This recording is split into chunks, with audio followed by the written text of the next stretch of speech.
mana keessa naa jiranii jechuudha manattuu na duubaa galanii isaan mana kiyya waan an akkana jee urgaa kiyyaan bitadhe meeshaan suni na duubais galanii waa takka qurxaaniin achi keessaa isaa yaasifiifin du'a nin assalaamu alaykum warahmatullaahi wabarakaatuh jirtanii hordoftoota fi kabajamtoota keenya akkami nagaa qabdanii jirtanii jajjabaatanii isiniin jecha alhamdulillah wardaanga akka keessa jirtu quba qabdanii akkanitti jirullee numa beeytanii inshallah ummata kana dhiisuuf hin taa'uu jechuudha ammallee waan deemaa jiru ni agartan akka shirana irratti deemaa jiru ni agartanii dhugaadha mana namaa ka jiru sanillee bal'olleen koottu naan jee mana namaa sanitti illee mana namaa sanillee deemee isa bira dhaqee garuu innillee mashquula na wajjilleedhan achillee mana kiyya sanillee na wajjiin dhaquuf isaanillee itti bilbilee garuu wanni jee laalee garuu na wajjiin deemuu hin dandeenye jechuudha waa meeqa keessa jira inni nuu rakkoo meeqa keessa jira tana daraniitu isa harkaa qaba garuu anis inshaallah ummata kana dhiisuudhaan taa'uu jechuudha amma akka inni na godhes agartan mana kiyyatti mana kiyyaa za'aan fedhen dhaquu qabaa jechuudha dhaqee ganu laalbanu kuno du'a malee jeetin mootii yallee na yalaa baabaan kan kee kabsi godhe baabaa kiyyaa akana kole natum usiuti natumeti ani baba kiyar felani nan felok siuna utini situme atini fetani sinfed inilleen si fedha baaban kan kee fayyaan qabu malee si fedha sin jibbine baaba laal mucaan xiqqaan kun itti jaayee jira jechuudha garuu abbaa isaa dhabuu hin danda'u abbaa kiyya nan fedhaa garuu inni nan fedhuu je si wajjiin na tume kunuun dhageessanii waan inni jiru garuu innillee alhamdulillah ilmoo dhiiraa qabaachuun har'umaan argee bagan si dhaleetti daalacha kiyya dhageesse si birattillee roorroon hanganaanuu akkatti na jalatti duutu gaafa guddatte kaa ummatan te nama qubaantu kun dhiiftu miti jechuudha rabbi naa guddisu du'aa inaaf godhaa fida hunoo mucaa gurraacha kana mucaa cimaa ajaa'ibaa mucaa akka qalbiin akka qalbii nama guddaatiin qaba alhamdulillah rabbi hundaa'u bakkaan na haa gahu eega buleeyyan kiyyaa akkuma agartanii kunoo ardhaan tana kaleen tana kanatti gaamanatti itti dhaqee jechuudha isaanii bashannana waan ajaa'ibaa kanarra yerummaa manuma dhugiiti jettaan dhuganii inumaan dhidhiqatanii mana kiyya keessatti jechuudha dhidhiqatanii bashannanii sireeti yarra bulanii jechuudha isaan achikatti takkarra isaanii jiru kanan achitti rabbiin oofaatti nageesse jechuudha rabbumaa irra na dhaabe ani saantu mana jira jee hin dhayne immoo rabbiin oofee mana kiyyatti itti nageesse jechuudha isaan na duuba mana kiyya dhaqanii na duuba jechuudha garan dhaqu kunoo mana keessa naa jiran kajoollee harkaa qabu du'ullee haa'uma du'u jeetin ifirraa itti utaalee jechuudha akkasitti na halafara na gangalchee na cafaqee harka kana hunda kunoo laafon hundi jiruu na qabu amma akkasittiin gaachi isaan balleesse anis achiin isaan balleesse garuu isaan nama lama an nama tokko inninis dhiiraa hanga na cafaqee ifirraa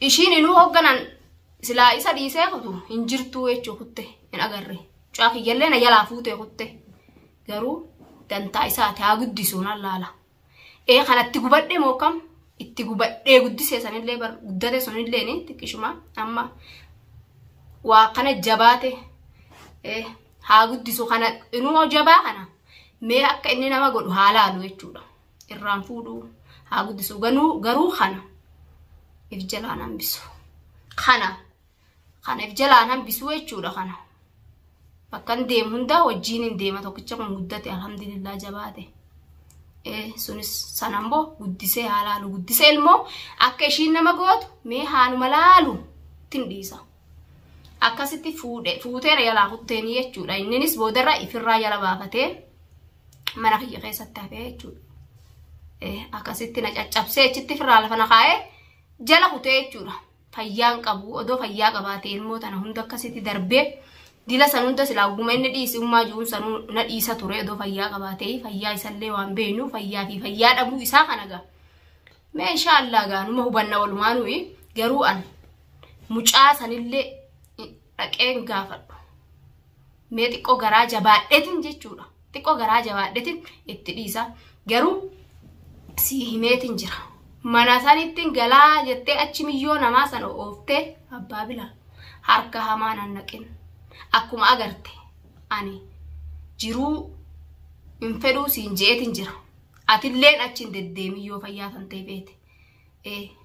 Yoo lubbuu tantee ka fayyaa qabaattee lubbuu tee feetu taate qarqara mana kiyyaan been. Amma mana kiyya har'a boodan wanni ilmaanii fi darsa guuradhee hulaa namarra deddeemuuf hin jirtu jechuudha. Ifirraa isin dhorgu ta'a achi keessa taa'ee akkuma jiru kanaan. Akkuma jiru kanaan ifirraan si dhorgaa jechuu barbaadessii fi biiftullee ifirraan dhorga. Walaa manatti walaa alatti waa takka na godhuu hin dandeessu jechuudha. Mucaammoo guddisi. Akka fuutee fuudhettee ishii fuutee kutteen sanitti guddisaa. Ilmooti yagaruu rifeensaan ganaa irraa akkanatti ishin jiru. Yaanis. Saniifu ayinumaa hafuuran fudhadhaa xiqqaan irraa fuute kan harka qabadheetiin bakka ni fi fedhe deema. Bakka ni yaan qalbiin tiyyana feete wajjiin hin deema jechuudha. Ilmootiyyaa. Ilmoo dhiirati.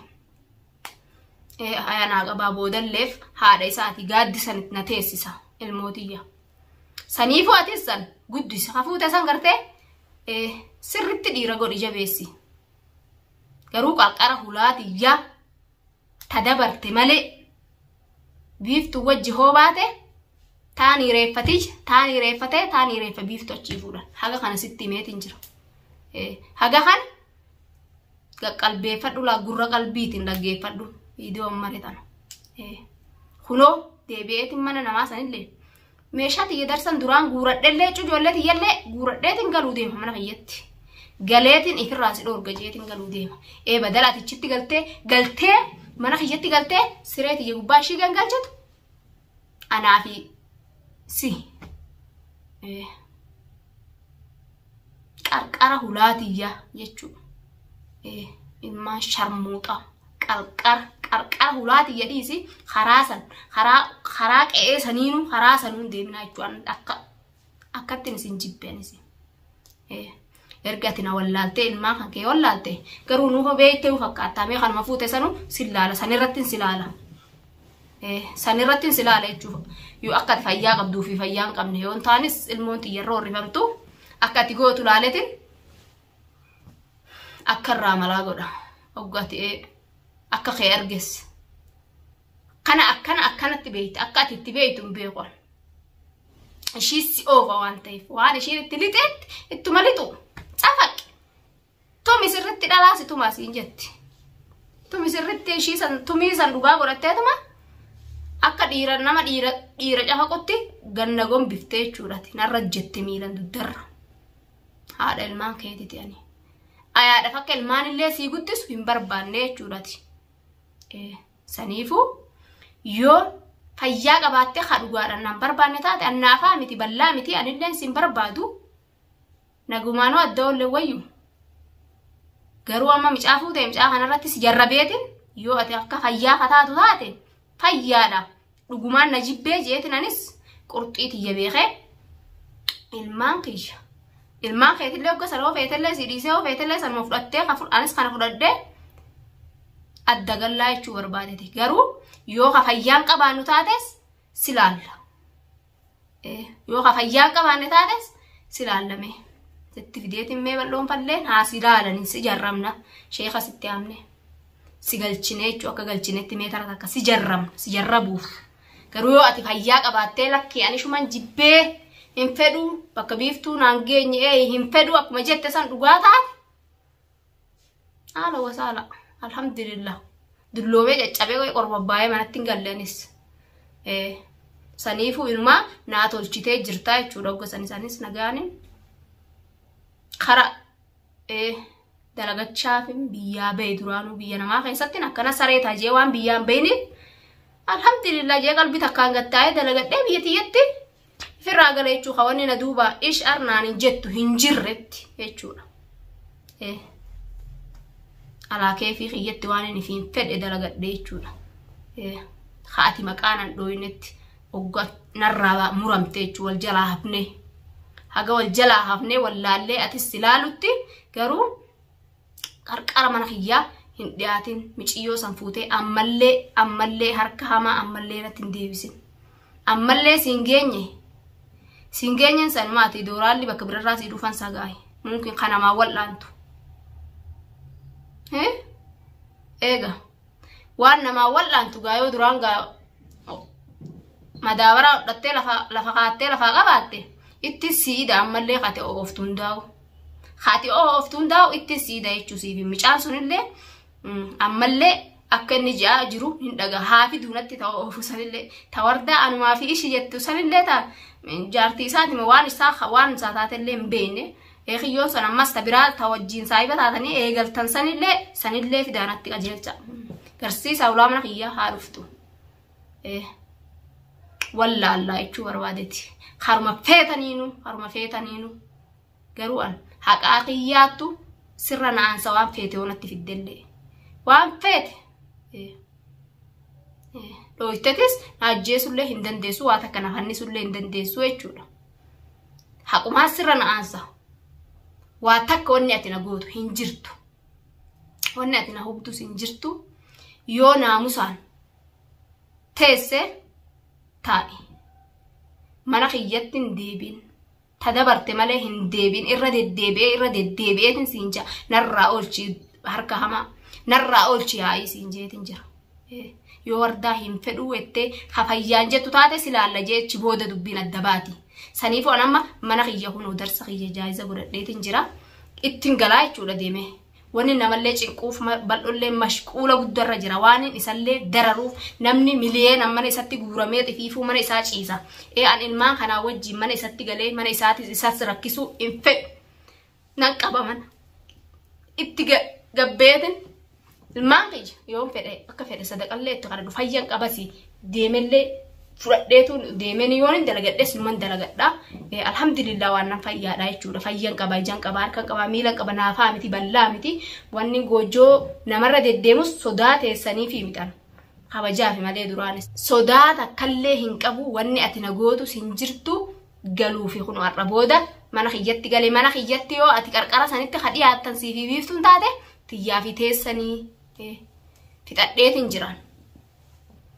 Waa takka wardaa bira waa barbaadaa jettee gaafati ulaa sanarra dhuftee batat jette gaafa sanatis tanteetirraa bahe siin jeetin jiran.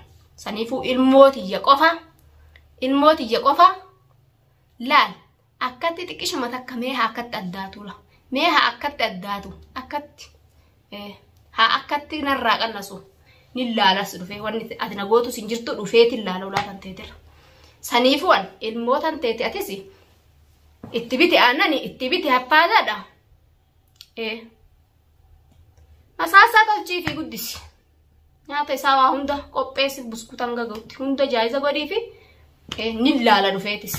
Saniifuu viidiyoo tana laaliti kunoo narra halaalatti fagaadhu siin jaan.